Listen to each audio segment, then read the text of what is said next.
Trek favorites. What are yours?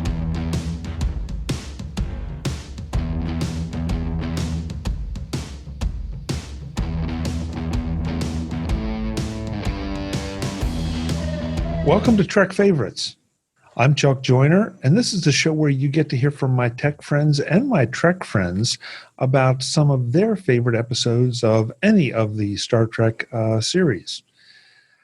We don't do summaries. We don't do, wrap-ups. We point you to Memory Alpha so that you can go and get one of your own or go and watch the episode before you listen to us.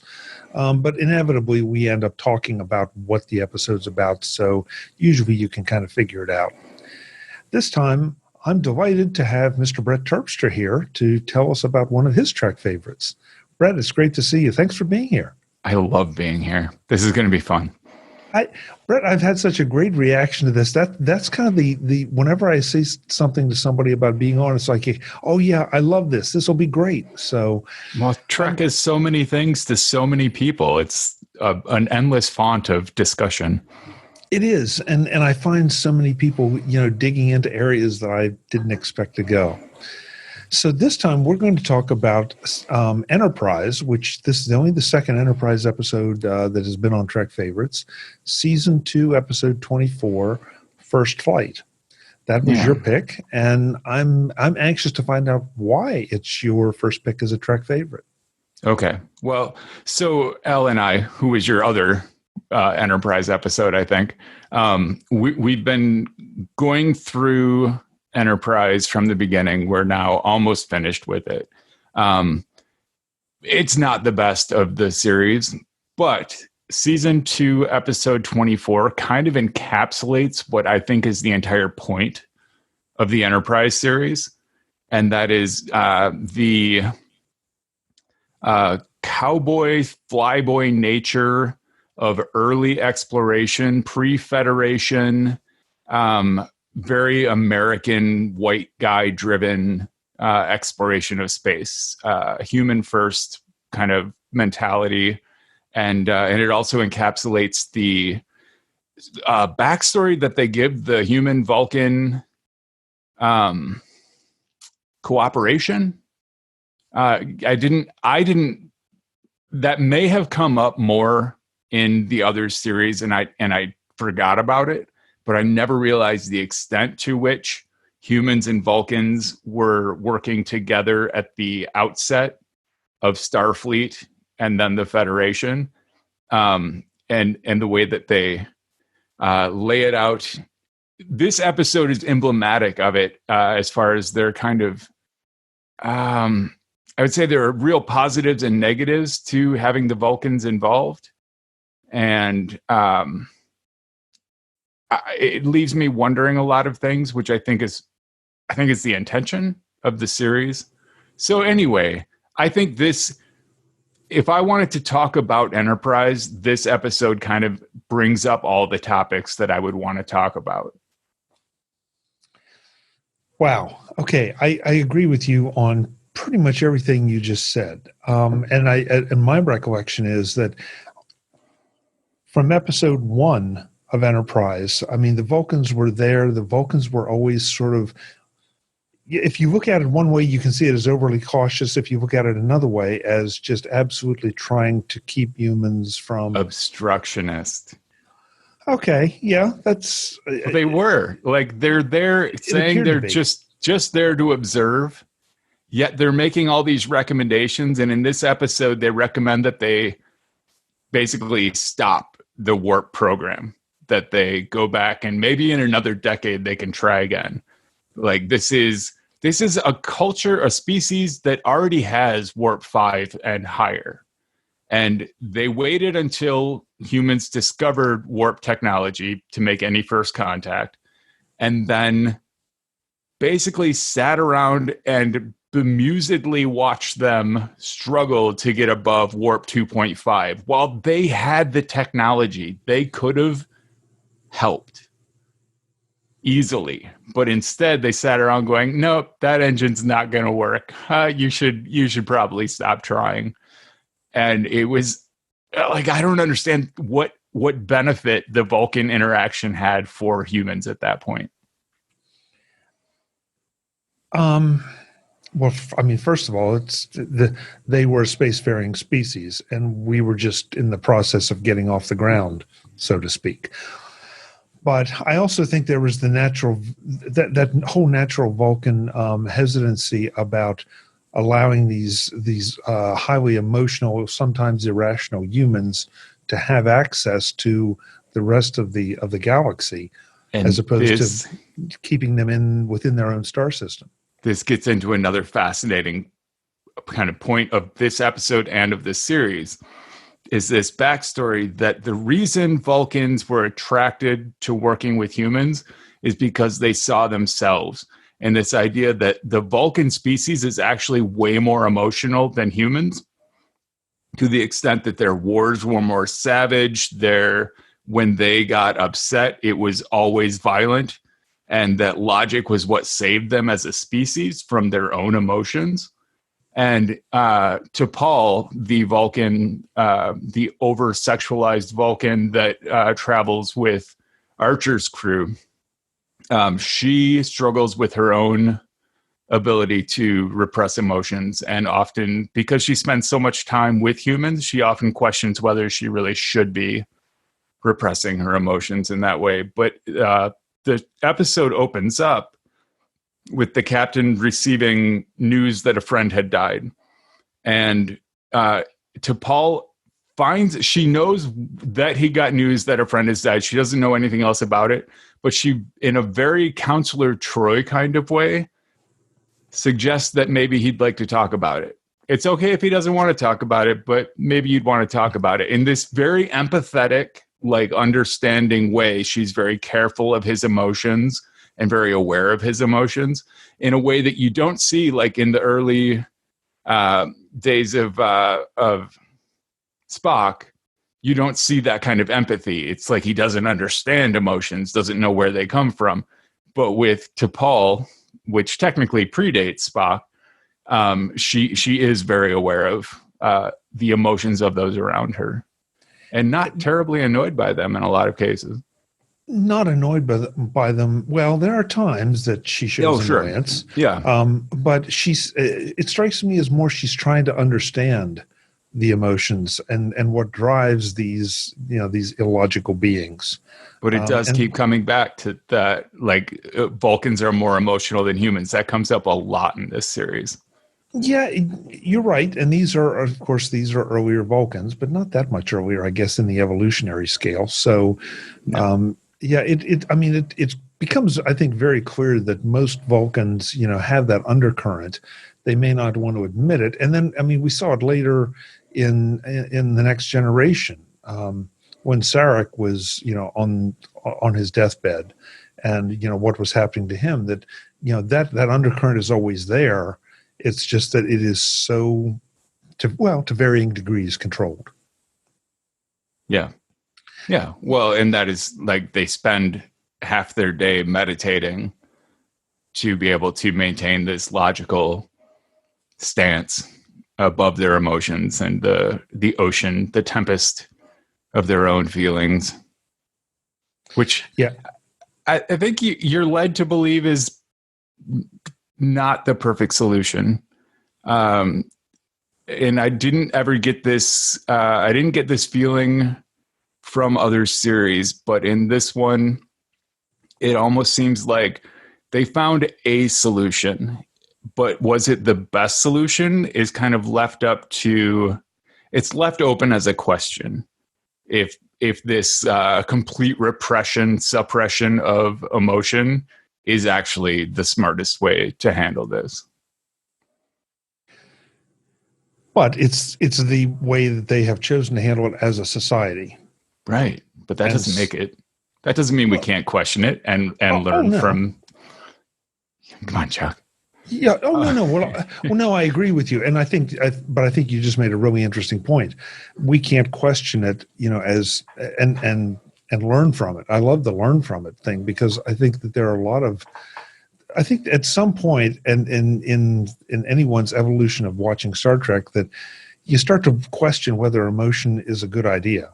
that, because it seems to get a lot of people in a lot of trouble constantly compared to the Vulcans. Yes. And that you are correct in what you said earlier. That is where the team up between the Vulcans and the humans does make sense, because the Vulcans do have that perspective. They've already been through, well, of course, the humans just got through World War III.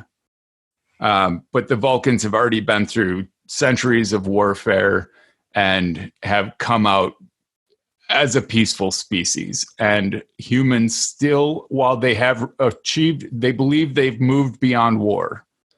That's a premise here. We haven't gotten to like Federation, like a need-free society. What do they call that? You don't need money. No one wants for food. Everyone has employment. That hasn't quite happened yet. Replicators aren't quite at the stage where they can make anything for anyone that anyone could ever need. We don't have a holodeck yet. Transporters are in their infancy. So there's still that edge of need, and that leads to human greed and aspiration. So having the Vulcans there to balance that is helpful, I think. I think it is helpful to humanity to start making strides toward what eventually becomes like the Federation norm. But go ahead. No, go ahead, please. This series and this episode very much, I won't recap the episode, but it's as kind of his emotional outlet to talk about this friend who has died. They go back and tell a story about early warp drive testing. And he and this friend who had died were the earliest pilots in the warp program. And Archer's father was the inventor of the warp drive. So he has this strong need to carry on his father's legacy. He does not want his father to have done anything in vain. And he's a total flyboy. Getting bar fights and everything, but he's willing to risk getting thrown out of the academy to prove that his father's engine could work. Like, he steals a ship, basically, and goes off on this highly inadvisable mission, much to the consternation of the observing and obstructionist Vulcans. But it's this drive to achievement that is a very human emotion. Like, it took the Vulcans 100 years. This is stated in the episode. It took them 100 years to do this. But that doesn't mean it has to take humans that long, because they're scrappier. But it's all very glory-based. Like, it's about advancing the mission, but it's also just as much about personal glory and being the first person to achieve something. It just strikes me as very human, or at least very American. Which is not a bad thing. It's just a commentary on the environment. I mean, I've never been a test pilot. I don't think you have either. So we don't necessarily. We don't necessarily completely understand that mentality. Although I saw Top Gun. You saw. Yeah, and the right stuff too. A lot of that stuff. But I've been told that the difference between a test pilot and every other pilot is that every other pilot's going to figure out a way to get out, and the test pilots, even though they're in the process of crashing, will say, "I think I got it. I think I can get it." Mm-hmm. And that's just a whole different mentality, and it's a mentality that I think that you have to admire. But you also, if I don't want to be that, I want to have just a little bit of tempering so that I at least have the opportunity to punch out at the last minute and not kill myself. There's this line, AG comes back. AG has pushed his warp drive vessel too far. It has exploded on him. He's the first person to take an escape pod in warp. And he comes back, and the lieutenant commander. The commander's berating him. Like, why didn't you follow my orders? I said to abort. And he says, the abort call was premature. Yet his plane had just blown up. Like, the abort call was not premature. It was correct. But he, as the test pilot, said, no, I got a good, 5 seconds after you said to abort that I proved you were wrong before, my plane blew up. But yeah, and the dynamics between AG and Archer, I think, are interesting because they're competitors, they're compatriots. They get in a fight, they beat each other's brains out, and yet they both conspire to go and steal the ship and prove that Archer's engine, can indeed hit warp 2+. Yeah, it's that real Old West kind of. I mean, our kind of fairy tale version of the Old West, but that very much that rootin' tootin' rough talking cowboys that eventually can team up and tame the West. It's just extrapolated into outer space, which you don't see. That's the thing, though, is you don't see that you see a little bit of it in TOS, but then by TNG, that Old West mentality has settled into something far more noble, like at least in statement. They're out there at the end of this episode. T'Pol and Archer, they launched these special rockets that Trip made that would expose this dark matter nebula, and it lights up and across the sky. And Archer's line, he makes T'Pol come up and sit by him she wants to go to the sensors and get all the data. And he says, let the sensors do it. Come up here. And he says, this is why AG and I work so hard to get out here. Basically, what he's saying is, we're here to see cool stuff. And this is why we do it, because we are explorers, because we have this desire to conquer. And I don't mean that in an imperial way, but this desire to achieve. And we just want to see more cool stuff.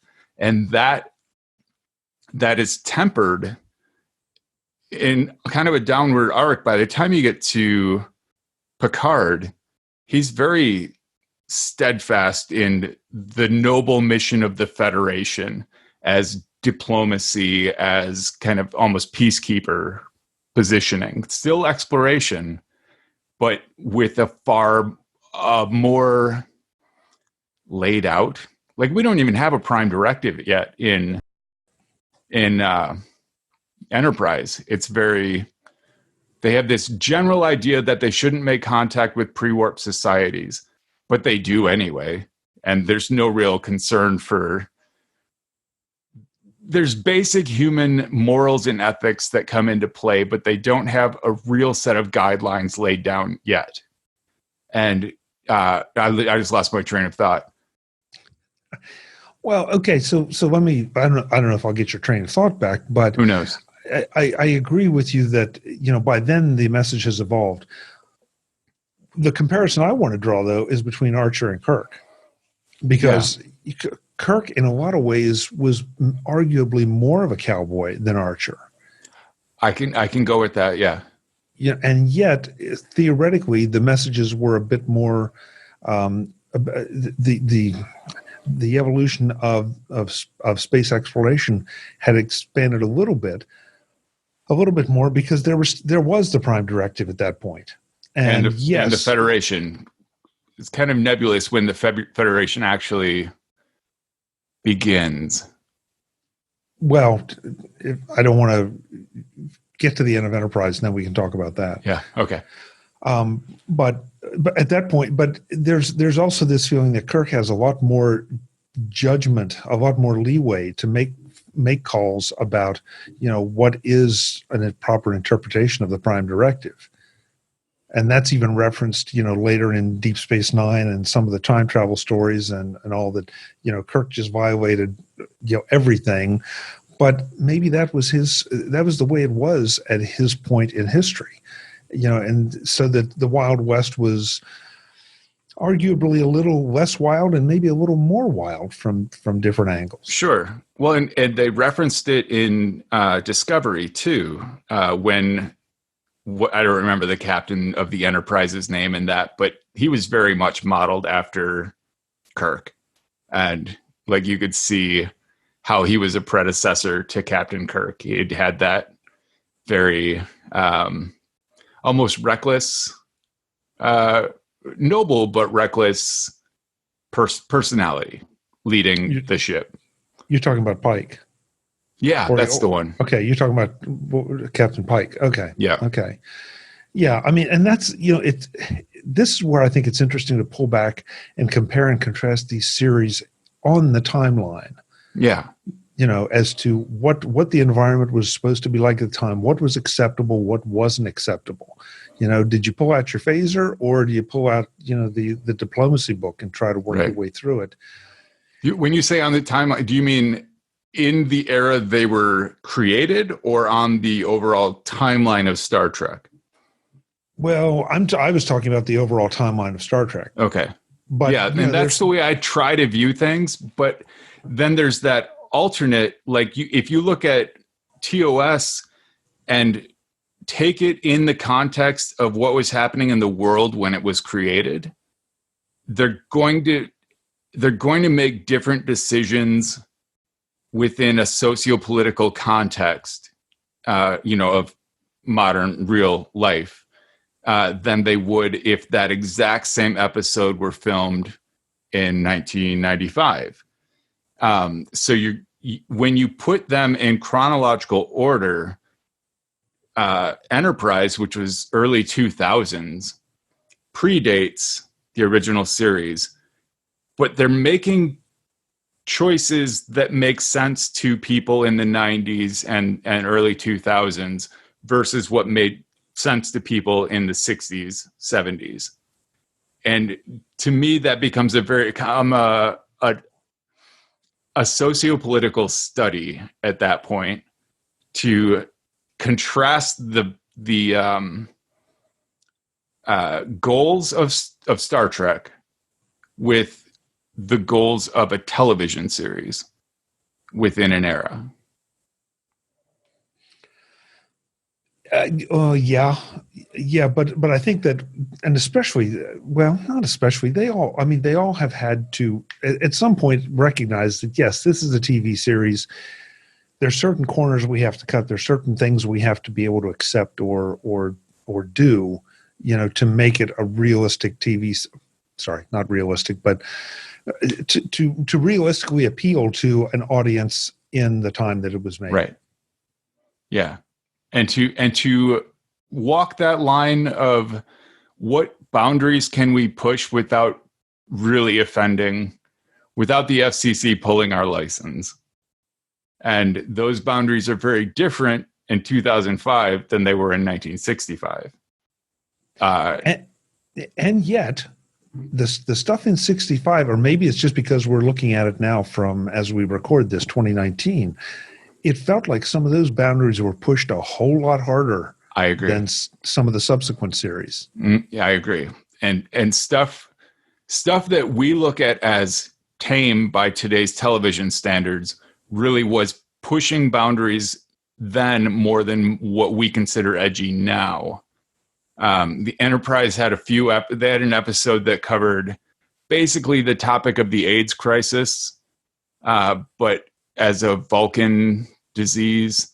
But they talk about how like there was no government funding for research because it affected a marginalized portion of the population, and stuff like that.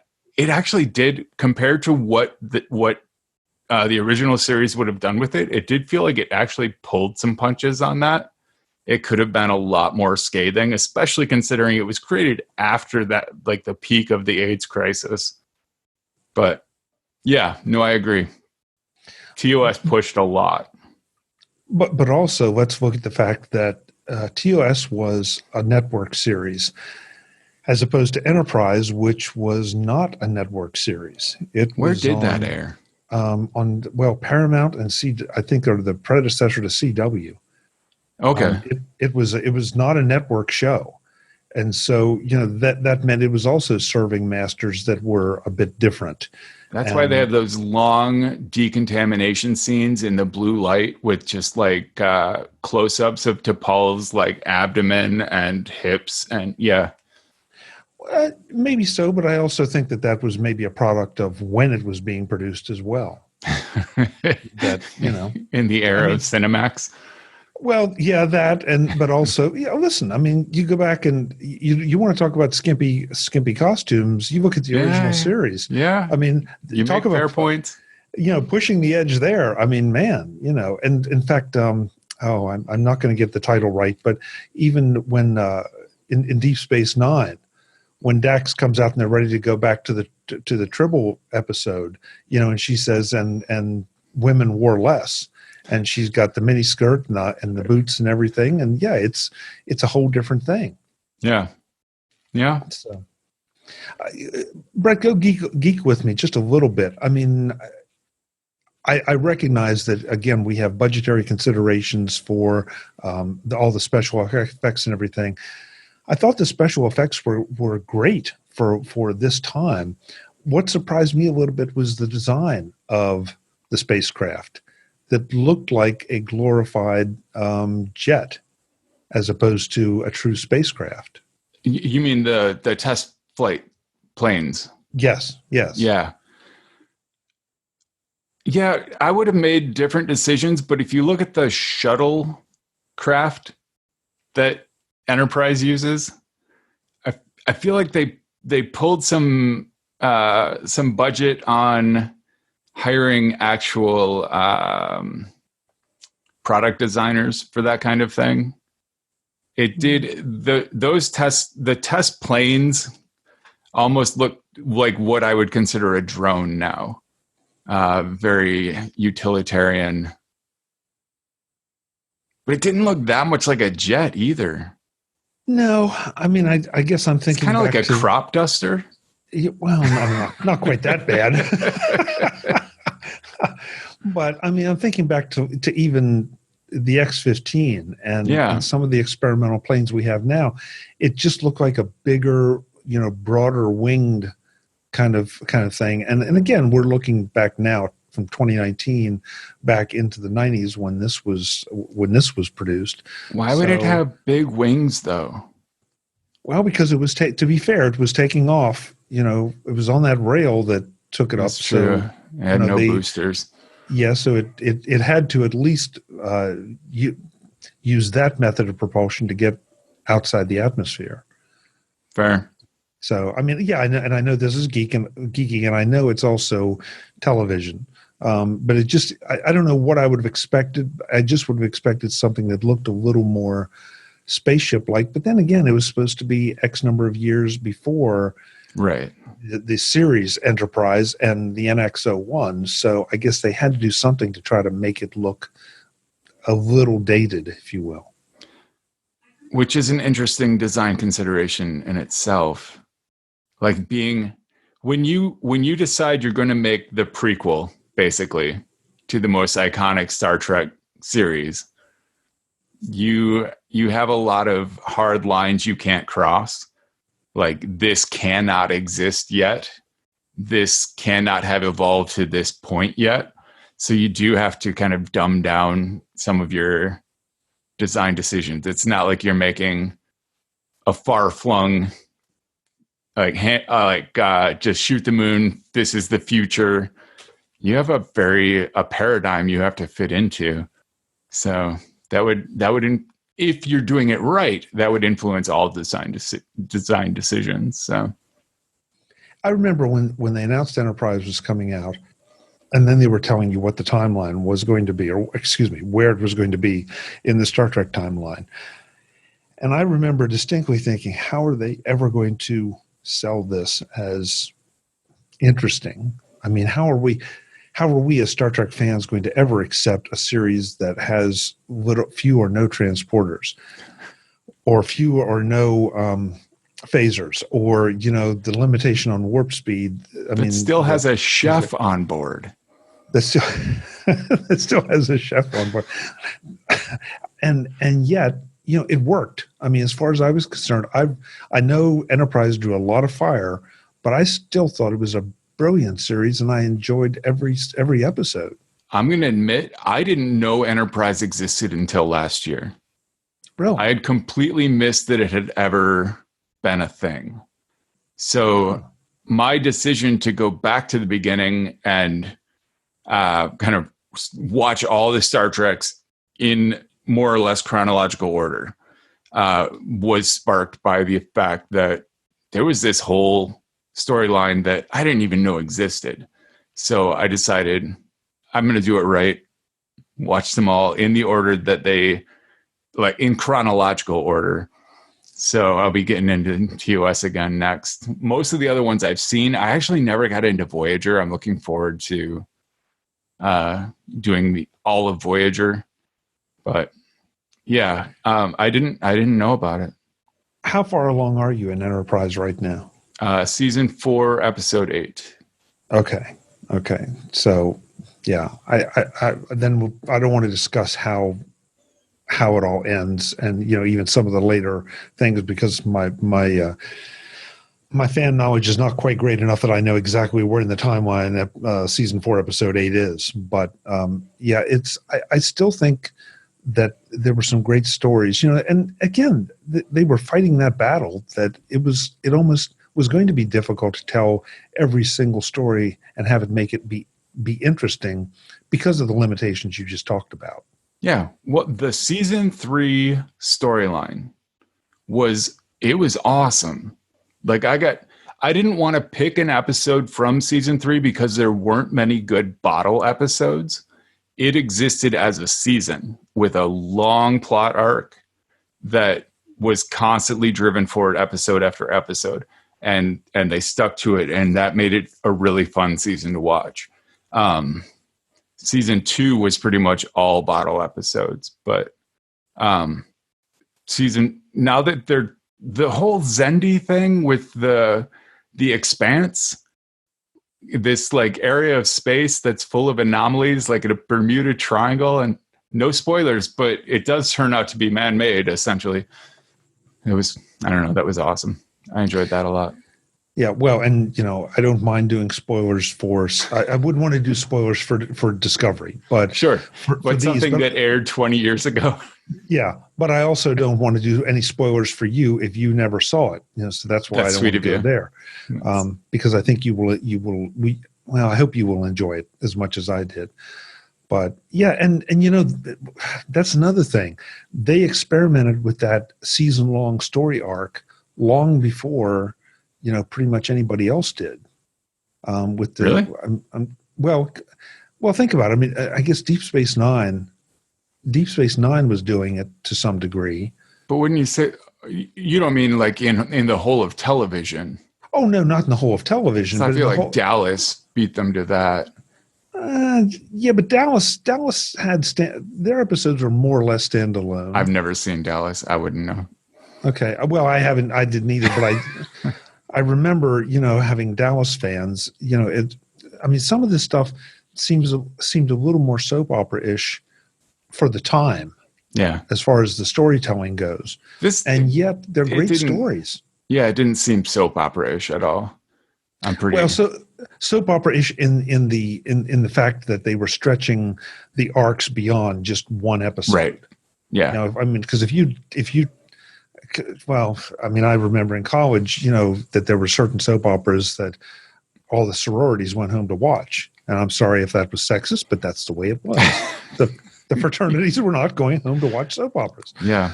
But if you said, okay, I'm going to try to sit and watch this with a girlfriend or whatever, well, you had no idea what was going on. No. So, and that's, I think the Xindi arc was sort of that if you didn't pick that up from the beginning, you were kind of lost as to what was going on. That's probably true. So, yeah. Your I have to hit this one. Your comparison of T'Pol in this episode to Counselor Troi is really interesting, because you're right. She really does play that role, but she tags along with Archer, allegedly because of Starfleet regulations. But at the same time, very much with the ulterior motive of being a shoulder for him to cry on. Yeah. And so, was this T'Pol trying to learn about humans? Was it concern for Archer? What exactly was the motivation there? But she plays that role, and she sells it. Very, very much. But the thing is, she's the science officer. It's not her place or her responsibility in any way to fill that role. I mean, that is not her role on the ship. So it either has to be scientific research, which it didn't read as, or it has to be compassion for Archer, which is how I read it. Like actually concern for his well-being. And if I wanted to, just for the fun, I could argue that, she was going along because the Vulcan Science Directorate apparently did not believe in dark matter, or at least to the degree that, that had been theorized. And that was proved wrong at the very end of the episode. That's fair. Yeah. Plus because at this point she's left Vulcan command. Like she's resigned her command and she's now an actual Starfleet member. But I think she does have a bit of something to prove when it comes to, because she has full evidence of time travel at this point, and Vulcans still won't recognize that time travel exists. And she's experienced it. She knows that time travel exists. I don't want to call it like a rebellion, but I could see to your devil's advocate point. I could see that. Yeah, she did also want to prove that the directorate wrong on that. She never. She may have left the Vulcan command and has moved over to Starfleet, but she never gives up being a Vulcan or having that Vulcan pride or that Vulcan hubris. Which, I think is one of the endearing qualities of the Vulcans, that even though it's right in front of you, well, you have to show me how it works before I'll believe it actually happened. Yeah. Which, that's a quality we all have appreciated about the Vulcans, I think, from the beginning, is the very scientific method approach to life. Okay. I've appreciated that about Vulcans from the beginning. No, I don't know how any Star Trek fan could not, because there was a lot of talk, I think, back in the original series days, who was more popular. Kirk, Shatner was the star, but Nimoy, I think, got more mail, and more mail from female viewers. There was something about Spock that really resonated with them. That's interesting. I hadn't heard that. Yeah, I'm pretty sure I have that right. At the very least, it was an equal amount of mail. Yeah, that's interesting. In days before we had email. Brett, I found this to be, on a rewatch, I found this to be a very satisfying episode. It fills in a little bit of Archer's backstory and the motivations. And you're right, it shows kind of a Wild West mentality, but I thoroughly enjoyed it. Is that kind of why you picked this one, even though you said you don't think it's one of the best episodes? It was just one of your favorites. Like I said, I think Enterprise has a lot of merit in the storyline. And I think this episode encapsulates a lot of the concepts that give Enterprise merit. So it is within the Enterprise storyline. It is a favorite of mine. Yeah, and I want to at least get one last thought from you. What they said, what Archer and AG said about, or AG was trying to tell Archer, that Starfleet doesn't want, great pilots; they want great captains, and I feel like that's something that really changed Archer and his approach to things, and led to him getting the command of the Enterprise. Yeah. And T'Pol notes that you appear to have gained those skills between then and now. And yeah, I do think that was a turning point. I think he realized that he didn't want to just be a test pilot forever. Like if he wanted command of his own ship, he needed what AG said that, do you know what you did wrong? You tried too hard. And he talked about how he had put in all of his hours into this test flight and had become very one-sided in the whole thing, and that he needed to be able to back up and see it the way a captain would. And yeah, I think it was a turning point. I think AG was a lot more important in Archer's life than, because he doesn't turn up much in the rest of the series. This storytelling, and by this episode he's dead. But as far as Archer's character development, I do think that was a huge part of it. Yeah, and he also tells Archer, that you did everything by the books, and you've got to take risks. Right. And that's an interesting message. It's a great message for TV. It's probably truer than we all want to admit, because taking those risks, especially in a career situation, and especially the way Archer did, that could have gotten him thrown out of Starfleet. It sounds good, but boy, it's tough to do at the time. But then again, I think all of us look back at our lives, and it may not have been that kind of, bet the farm risk, but we've all taken risks, and a lot of times they do pay off. A lot of times they don't. Yeah. Yeah. Yeah. No, I've done that. Yeah. Well, sometimes I've done both. They do. Sometimes they don't. Yeah. Yeah. I feel like I've done both. Again, not the bet the farm kind of risk, and sometimes they've worked out and sometimes they haven't. And then sometimes you think they haven't, but you find out later they did. Sure. So. Life lessons with Brett and Chuck. Yeah, exactly. So get out there and take risks, folks. Brett, thank you. This was a great discussion, and I'm really glad you picked this particular episode. I hadn't forgotten about it, but I didn't remember it with some of the depth that you get when you go back and do a rewatch. So yeah, good job. Thank you. So when you're not watching Star Trek, where can folks go to find you and maybe give their own comments on your analysis of the episode? Well, you can find me on Twitter as TTSCOFF, TTSCOFF, and that is also for all social media platforms. I'm TTSCOFF, and then I blog at brettterpstra.com. Perfect. Brett, thanks again. I hope you will come back and pick another Trek favorite from whatever series you happen to be watching, and we'll do it again. I look forward to it. Thanks. Folks, I'm Chuck Joyner. This is Trek Favorites. I hope you enjoyed this. If you did, or if you disagree with us, please drop me an email, chuck@trekfavorites.com. You can find me on Twitter as @TrekFavorites, and you can see the video version of this on our website and on our YouTube channel as well. Until the next time, thanks for joining us. Visit TrekFavorites.com to access all our shows, watch the video versions on our YouTube channel, and connect with us on Twitter and Facebook as @TrekFavorites.